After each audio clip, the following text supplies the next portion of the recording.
안녕하세요, 테슬라 주주 여러분. 샌프란시스코 밤은 어두웠지만 그 어둠 속에서 승자와 패자는 너무나도 명확하게 갈렸습니다. 정전으로 도시가 마비된 순간 웨이모는 도로 위에 벽돌이 되었고 테슬라는 유유히 그곳을 빠져나갔습니다. 이것은 단순한 해프닝이 아닙니다. 가짜 자율주행과 진짜 AI의 차이가 만천하에 드러난 역사적인 사건인데, 여기에 더해서 테슬라가 배터리 제조의 끝판왕이라고 불리는 건식 전공정의 비밀 레시피를 특허로 공개했습니다. 오늘 이 두 가지 거대 소식을 중심으로 왜 지금 테슬라 투자의 결정적인 순간인지 아주 상세하게 파헤쳐 드리겠습니다. 먼저 샌프란시스코 정전 사태를 확인해 보겠습니다. 상황은 그야말로 아수라장인데 대규모 정전으로 교통 신호등이 모두 꺼졌습니다. 교차로는 서로 먼저 가려는 차들로 뒤엉켰죠. 이때 구글 웨이모 로보택시들은 어떻게 반응을 했을까요? 도로 한복판에서 문자 그대로 얼어붙었습니다. 비상등만 깜빡이면서 멈춰 서 있는데 안 그래도 막히는 도로를 더 막아버리는 민폐 덩어리가 되었죠. 반면 테슬라 FSD 차량은 마치 베테랑 운전자처럼 눈치를 보면서 서행하고 양보하고 기회를 봐서 그 혼란을 뚫고 지나갔습니다. 도대체 왜 이런 차이가 발생을 했을까요? 이것은 두 회사가 추구하는 기술의 뿌리부터 다르기 때문입니다. 웨이모는 고정밀 지도와 규칙 기반입니다. 웨이모 차량은 센티미터 단위로 그려진 정밀 지도를 머릿속에 넣고 다니는데, 신호등이 A 상태일 때는 B로 움직인다는 엄격한 코딩 규칙에 따릅니다. 평소에는 이게 아주 부드럽고 안전해 보입니다.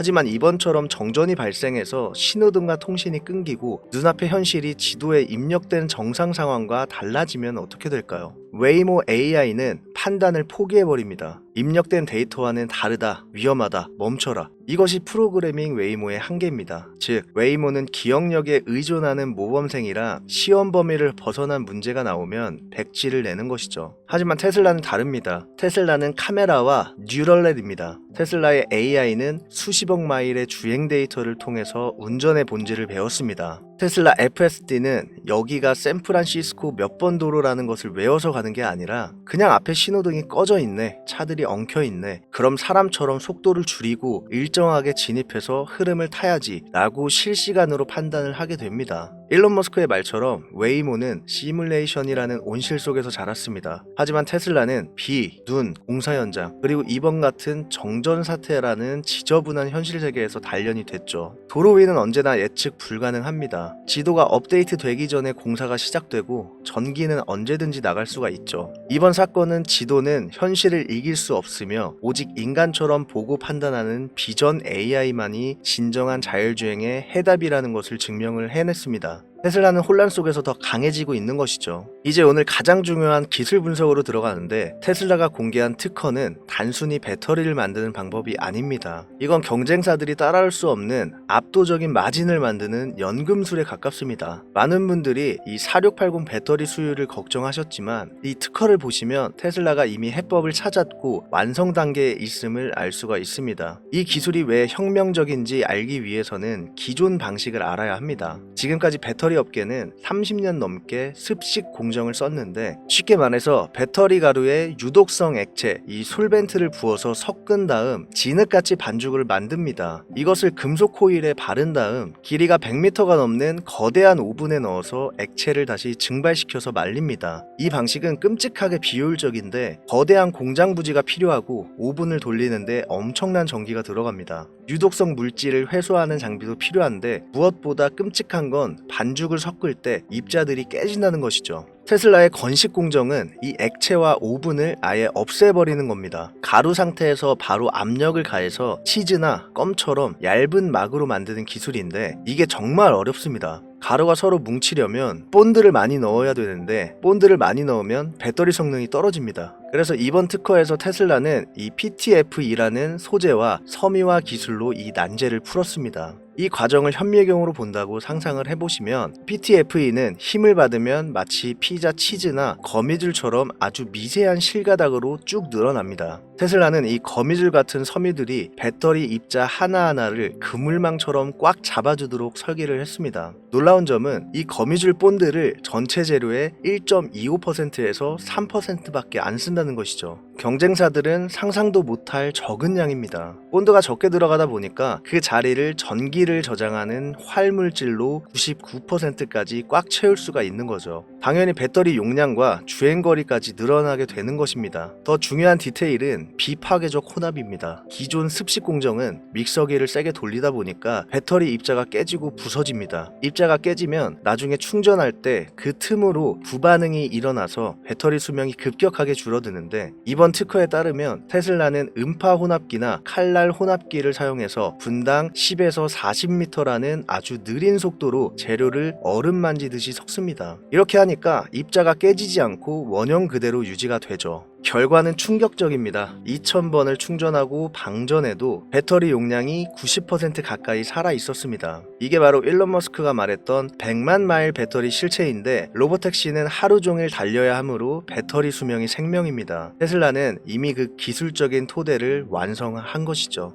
이 기술이 적용된 공장은 오븐이 필요 없으니까 공장 크기가 10분의 1로 줄어듭니다. 투자비가 획기적으로 낮아지니까 남들이 공장 하나 지을 돈으로 테슬라는 3개 이상을 지을 수가 있는 거죠. 이것이 바로 테슬라가 앞으로 보여줄 원가 파괴의 핵심입니다. 다음은 며칠 전 전설적 투자자 빌 에크먼이 일론 머스크에게 공개적으로 제안한 내용이 월가를 뜨겁게 달구고 있습니다. 핵심은 테슬라 주주들에게 스페이스 X에 투자할 권리를 주자, 이것입니다. 현재 스페이스 X는 비상장 기업이라 우리 같은 일반 개미들은 사고 싶어도 살 수가 없습니다. 그런데 빌 에크먼은 스파크라는 특수한 상장 방식을 제안했는데, 이 방식이 도입되면 테슬라 주주들은 테슬라 주식을 보유하고 있다는 이유만으로 스파라는 권리 증서를 받게 됩니다. 이 증서를 가진 사람들은 스페이스 X가 상장할 때 공모가로 주식을 배정받을 수가 있습니다. 시뮬레이션 한번 돌려보면 만약 여러분이 테슬라 주식을 가지고 있어서 스파라는 증서를 받았습니다. 그런데 지금까지 가진 돈이 없어서 스페이스 X를 투자를 못한다? 걱정할 필요가 없습니다. 이 스파라는 권리 자체를 시장에 팔 수 있기 때문이죠. 스페이스 X의 인기를 고려할 때 이 권리의 가격은 엄청날 것입니다. 즉 테슬라 주주라는 이유만으로 거액의 보너스 배당을 받는 셈이죠. 일론 머스크 입장에서는 어떨까요? 첫 번째, 2018년 보상으로 받게 될 막대한 스톡옵션의 세금은 약 80조 원 정도가 됩니다. 그 세금을 내기 위해서 아까운 테슬라 주식을 팔 필요가 없죠. 스페이스 X 상장을 통해 현금을 확보하면 되니까요. 두 번째, 테슬라 주주들이 그대로 스페이스 X 주주가 되니 자신들을 지지해주는 우호 지분을 그대로 가져갈 수가 있습니다. 경영권 방어에 유리한 편이죠. 세 번째, 테슬라 주주들에게 확실한 보상을 해줌으로써 충성 주주를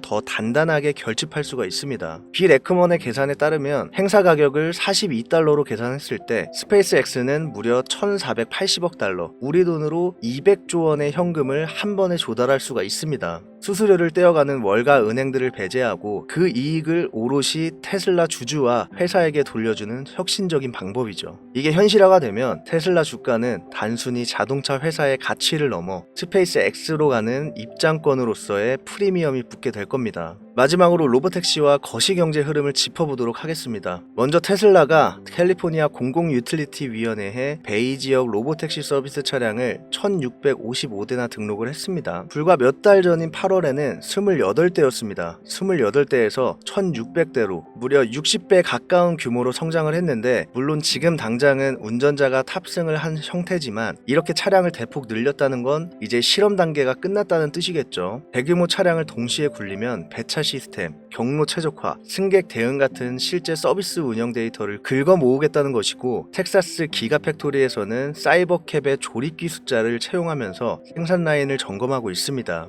내년 우리가 기다리는 로보택시의 혁명은 아주 구체적으로 숫자로 다가오고 있습니다. 여기에 정치적, 경제적 환경은 그야말로 완벽 그 자체죠. 트럼프 대통령은 최근 연설에서 일론 머스크에게 스타링크 500개를 요청했더니 그 다음날 바로 도착했다며 일론 머스크의 실행력을 극찬했습니다. 트럼프 정부에서 자율주행 관련 규제가 시원하게 풀릴 것을 예고하는 대목인데, 미국뿐 아니라 덴마크에서는 2026년 초 FSD를 출시 예고하는 이메일이 발송되었습니다. 미국을 넘어서 유럽까지 테슬라의 소프트웨어 영토가 확장이 시작된 겁니다. 그리고 트럼프라는 정치적 순풍에 더해서 거대한 돈의 파도까지 밀려오는데 연방준비제도가 현지 시간 오전 9시, 한국 시간으로 22일 오후 11시에 시장에 무려 68억 달러를 투입한다고 합니다. 우리 돈으로 약 9조 5천억 원 규모의 유동성을 긴급 주입한다고 하는데 보통 연말이나 시장 변동성이 커질 때 연준이 윤활유를 치는 거고 투자자 입장에서는 아주 강력한 호재입니다. 오늘 영상이 도움이 되셨다면 구독과 좋아요 꼭 좀 부탁드리면서 다음에 더 좋은 정보들로 찾아뵙겠습니다.